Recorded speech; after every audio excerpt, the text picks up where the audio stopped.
Salju turun perlahan di prefektur Shizuoka. Butirnya jatuh seperti serpihan bulan yang gugur dari langit, membuat seluruh jalan tampak seperti diselimuti kapas dingin. Di kota kecil itulah Arai Kenzo, seorang pria Aceh berusia 27 tahun, berjalan sambil merapatkan jaket kerjanya.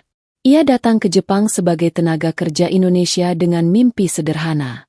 Ia ingin mengirim uang untuk keluarganya di kampung, mengubah kehidupan yang berat menjadi lebih baik. Namun pada musim dingin itu, hidupnya berubah seperti pintu yang tiba-tiba dibuka angin. Di seberang jalan berdiri sebuah kedai teh tua dengan lampu kuning hangat. Aroma bunga plum menyelinap hingga keluar pintu. Di dalamnya, seorang wanita Jepang bernama Miyako Sato sedang menutup kedainya setelah hari yang melelahkan. Ia adalah seorang janda berusia 36 tahun, pemilik kedai teh yang hangat dan terkenal di lingkungan itu. Arai masuk sambil menunduk. Ia membantu membersihkan dan menyusun meja seperti hari-hari sebelumnya.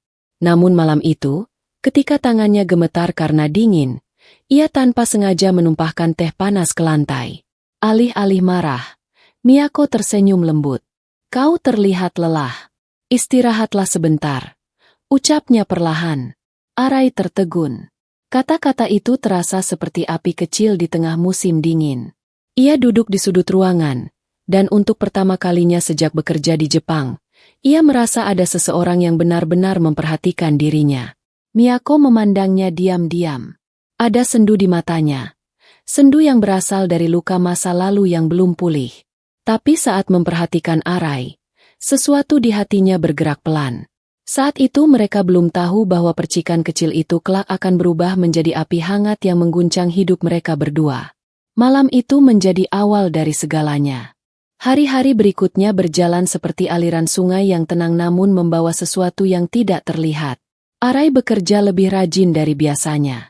Ia datang lebih awal, pulang lebih lambat, dan selalu memastikan kedai teh milik Miyako tampak seindah pagi hari di bulan April. Miyako memperhatikannya dari balik meja kasir. Ada ketenangan pada diri Arai yang jarang ia temui pada pria Jepang. Gerak tangannya sederhana, namun penuh ketulusan. Dan setiap kali Arai fokus bekerja, Miyako merasakan detak jantungnya berubah menjadi sedikit lebih cepat. Suatu sore, saat hujan ringan turun, Miyako membawa sepiring kue mochi dan menaruhnya di meja tempat Arai sedang mengeringkan cangkir. "Arai," katanya pelan, "kau sudah bekerja sangat keras. Makanlah ini. Aku membuatnya sendiri." Arai tersentak kecil. "Oh, terima kasih. Saya tidak menyangka akan diberi hidangan seperti ini." Suaranya bergetar sedikit. Tidak sering ia menerima perhatian seperti itu sejak merantau. Miyako tersenyum tipis. "Aku tahu rasanya sendirian di negeri orang." Ucapan itu membuat Arai terdiam. Miyako lalu duduk di hadapannya. Untuk pertama kalinya sejak ia bekerja di kedai itu, mereka menghabiskan waktu hanya untuk saling berbicara. Miyako menceritakan masa lalunya. Tentang suami yang meninggal karena kecelakaan. Tentang kedai teh yang ia jaga sendirian. Tentang malam-malam yang terasa panjang dan dingin sejak kepergian orang yang ia cintai. Arai mendengarkan dengan penuh hormat. Ia jarang berbicara, tetapi tatapan matanya menunjukkan bahwa ia benar-benar ingin mengerti. Dan bagi Miyako, itu lebih berharga daripada 1000 kata. Setelah itu, Miyako mengajarinya kosakata Jepang. Arai berulang-ulang mengucapkan satu kata, lalu salah lagi, dan Miyako tertawa. Suasana kedai yang biasanya hening mendadak terasa lebih hidup.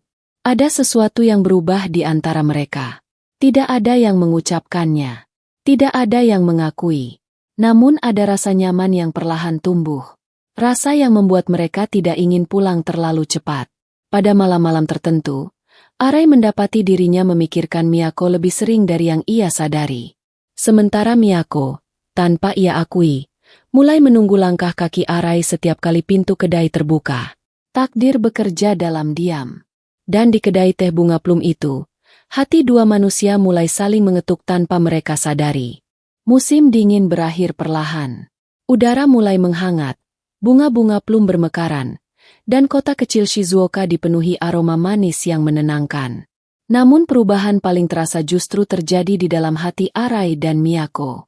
Suatu petang, kedai sudah hampir tutup ketika seorang pelanggan tua yang sudah mengenal Miyako sejak lama datang menghampiri mereka. "Anak muda ini rajin sekali," katanya sambil tersenyum.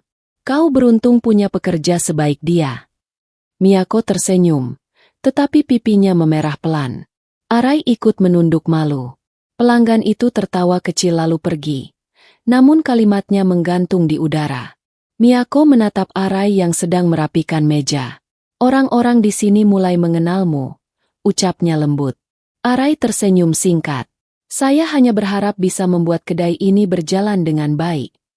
"Dan kau sudah melakukannya," jawab Miyako, sedikit terlalu cepat. Ada jeda yang aneh. Diam, namun penuh sesuatu yang tidak bisa diucapkan. Tidak lama kemudian, Miyako mengajak Arai berjalan ke halaman belakang kedai. Di sana, pohon plum yang paling besar sedang berbunga penuh. Kelopaknya jatuh perlahan seperti hujan merah muda. "Arai," ucap Miyako, suaranya nyaris seperti bisikan. "Dulu aku sering kesini bersama suamiku. Setelah ia pergi, aku tidak pernah lagi berdiri di bawah pohon ini bersama siapapun." Arai menelan udara yang terasa berat di tenggorokannya. Ia tahu momen itu penting, tapi ia tidak tahu bagaimana harus menjawabnya. Miyako menatap kelopak-kelopak yang jatuh. "Namun sejak kau datang, kedai ini terasa hangat kembali. Rumah ini terasa lebih hidup." Arai terdiam. Ia merasakan sesuatu naik di dadanya, hangat dan menakutkan sekaligus. Ia tidak pernah membayangkan akan mendapatkan posisi sedekat itu di hati seorang wanita Jepang. Apalagi wanita dengan kisah hidup seberat Miyako. Beberapa hari kemudian, kabar itu mulai menyebar. Tetangga-tetangga yang sering lewat mulai membisikkan sesuatu. Sebagian memuji, sebagian menganggap aneh. Ada yang berkata Miyako sedang mengambil risiko. Ada yang bilang Arai hanya akan memanfaatkan keadaan. Desas-desus itu sampai ke telinga mereka berdua. Dan untuk pertama kalinya, Arai merasakan beratnya tatapan orang-orang sekitar. Pada malam itu, ia duduk di luar kedai, menatap langit yang sepi.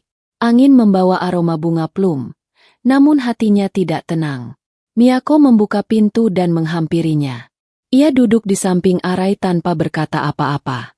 Beberapa saat kemudian, Miyako berbisik, "Arai, apakah kau masih ingin bekerja di sini meski orang-orang berkata macam-macam tentang kita?" Pertanyaan itu menusuk dada Arai. Ia tahu ini bukan lagi tentang kedai. Bukan tentang pekerjaannya. Ini tentang mereka. Arai menarik napas panjang. "Saya tidak tahu apa yang akan terjadi nanti. Tapi saya tahu satu hal. Saya tidak ingin pergi dari sini." Miyako menutup mata, dan satu kelopak plum jatuh ke pangkuannya. Jawaban itu lebih dari cukup untuk membuat hatinya bergetar. Malam itu menjadi awal keberanian baru. Keberanian untuk menerima perasaan yang mulai tumbuh dan tidak lagi bisa disembunyikan. Musim semi hampir berganti ketika keberanian itu akhirnya menemukan bentuknya. Kedai teh milik Miyako semakin ramai, tetapi dalam hati keduanya, gemuruh yang paling besar bukan berasal dari pelanggan, melainkan dari rasa yang tak lagi bisa mereka sembunyikan. Suatu sore, Miyako memanggil Arai setelah kedai tutup. Suaranya terdengar berbeda, seolah membawa angin yang lebih berat dari biasanya. "Arai," ucapnya pelan, "aku ingin berbicara tentang sesuatu yang sangat penting." Arai berdiri tegak namun gugup. Miyako jarang memulai percakapan dengan nada seperti itu. Miyako berjalan ke tengah ruangan, dan Arai mengikuti langkahnya. Ia menatap Arai lama, seolah ingin memastikan bahwa kata-kata berikutnya tidak akan salah tempat. Miyako berhenti, menarik napas, lalu melanjutkan dengan suara yang lebih jujur. "Aku ingin kita tidak hidup dalam ketakutan. Tidak lagi bersembunyi. Tidak lagi membiarkan orang lain menentukan apa yang boleh kita rasakan." Arai menunduk. Ia tahu ke arah mana percakapan itu bergerak. Ia merasakan denyut jantungnya naik, seperti genderang perang yang tidak pernah berhenti. Miyako lalu mengucapkan sesuatu yang membuat dunia Arai berhenti berputar. "Aku ingin menikah denganmu." Hening. Hening yang panjang dan penuh kejut. Arai mengangkat wajah. Matanya membesar. "Miyako, apakah kau sungguh yakin?" Miyako tersenyum. Senyum yang membawa luka masa lalu dan harapan masa depan dalam satu garis lembut. Aku sudah lama kehilangan seseorang yang kucintai. Aku tidak ingin kehilangan kesempatan kedua hanya karena aku takut pada omongan orang. Arai tidak bisa langsung menjawab. Ia duduk, menunduk, menggenggam kedua tangannya sendiri. Ia memikirkan keluarganya di Aceh. Ia memikirkan perbedaan usia mereka. Ia memikirkan status Miyako sebagai janda terpandang di Shizuoka. Ia memikirkan dirinya yang hanya seorang pekerja asing.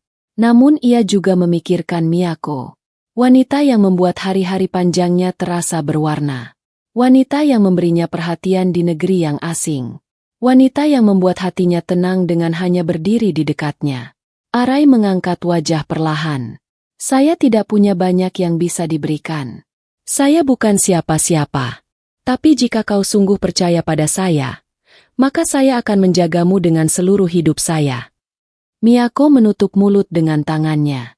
Air mata hangat jatuh sebelum ia sempat menahannya. Itu bukan air mata sedih. Itu adalah air mata dari seseorang yang akhirnya menemukan seseorang untuk kembali percaya. Namun kabar itu tidak berhenti di dinding kedai.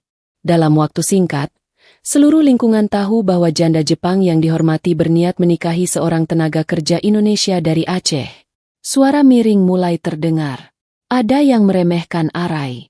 Ada yang menganggap Miyako tidak waras. Ada yang menyindir perbedaan usia. Ada yang menuduh Arai hanya ingin harta. Tekanan itu datang seperti badai. Namun badai justru menguji seberapa kuat akar sebuah pohon. Di tengah sorotan dan desas-desus itu, keputusan mereka justru semakin mantap. Dan pada suatu pagi yang penuh cahaya, tanggal pernikahan itu pun ditetapkan. Hari pernikahan itu datang dengan udara yang lembut. Bunga plum berguguran seperti salju merah muda, seolah alam ikut merayakan keputusan dua hati yang berani melawan dunia. Upacara berlangsung sederhana. Tidak ada pesta besar. Tidak ada keramaian. Hanya ada beberapa tetangga dekat, seorang pejabat catatan sipil, dan suasana tenang yang terasa seperti doa. Miyako mengenakan kimono putih dengan motif bunga halus. Ia tampak anggun, namun ada getar bahagia di matanya. Sementara Arai memakai setelan sederhana, namun rapi dan pantas. Tangannya sedikit bergetar saat menggenggam dokumen pernikahan, bukan karena gugup, tetapi karena tidak percaya bahwa hidupnya bisa berubah sejauh ini. Ketika pejabat mulai memandu prosesi, Arai menatap Miyako. Tatapan itu dalam, hangat, dan penuh hormat. Ia tahu bahwa di hadapannya berdiri seorang wanita yang pernah hancur, tetapi tetap memilih untuk percaya pada cinta lagi. Sebaliknya, Miyako melihat Arai sebagai cahaya baru. Seseorang yang datang dari jauh, namun justru memberi rumah baru pada hatinya. Arai Kenzo, apakah kau bersedia mendampingi Miyako Sato dengan setia, jujur, dan penuh kasih? Arai menarik napas, lalu menjawab dengan suara yang mantap. Saya bersedia. Miyako Sato, apakah kau bersedia mendampingi Arai Kenzo, menerima segala kekurangan dan kelebihannya, serta merawat cinta yang kalian pilih bersama? Miyako mengangguk pelan. Aku bersedia. Tepuk tangan kecil terdengar. Tidak meriah, tetapi tulus. Di luar, angin membawa kelopak plum menari berputar seperti hujan berkah. Setelah upacara, mereka duduk berdua di halaman belakang kedai. Pohon plum besar menaungi mereka, sama seperti hari saat mereka pertama kali jujur pada perasaan masing-masing. Miyako menyandarkan kepala di bahu Arai. Mereka boleh berkata apapun. Tapi hari ini aku merasa seperti diberikan kesempatan hidup yang baru. Arai tersenyum dan menggenggam tangan Miyako dengan lembut. Saya bukan laki-laki sempurna. Tapi saya berjanji untuk menjaga kebahagiaanmu, Miyako. Sampai kapanpun. Miyako menutup mata. Ia tahu hari esok mungkin tetap sulit. Mereka tetap berbeda budaya, berbeda usia, berbeda dunia. Namun yang mereka punya adalah keputusan. Dan keputusan itu jauh lebih kuat dari sekadar komentar orang lain. Di bawah pohon plum yang bermekaran, mereka memulai hidup baru. Hidup yang lahir dari keberanian untuk mencintai melampaui batas-batas yang diciptakan manusia. Cinta tidak selalu datang di waktu yang mudah. Kadang ia datang di tengah badai, melalui bisik-bisik miring, melalui perbedaan yang dianggap terlalu jauh. Namun jika dua hati tetap memilih untuk tetap tinggal, maka cinta akan menemukan jalannya sendiri. Begitulah kisah Arai dan Miyako. Dua manusia yang tidak seharusnya bertemu, namun menemukan rumah dalam satu sama lain.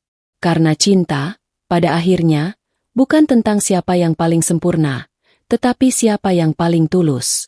Cerita selesai, namun rasanya belum bersambung.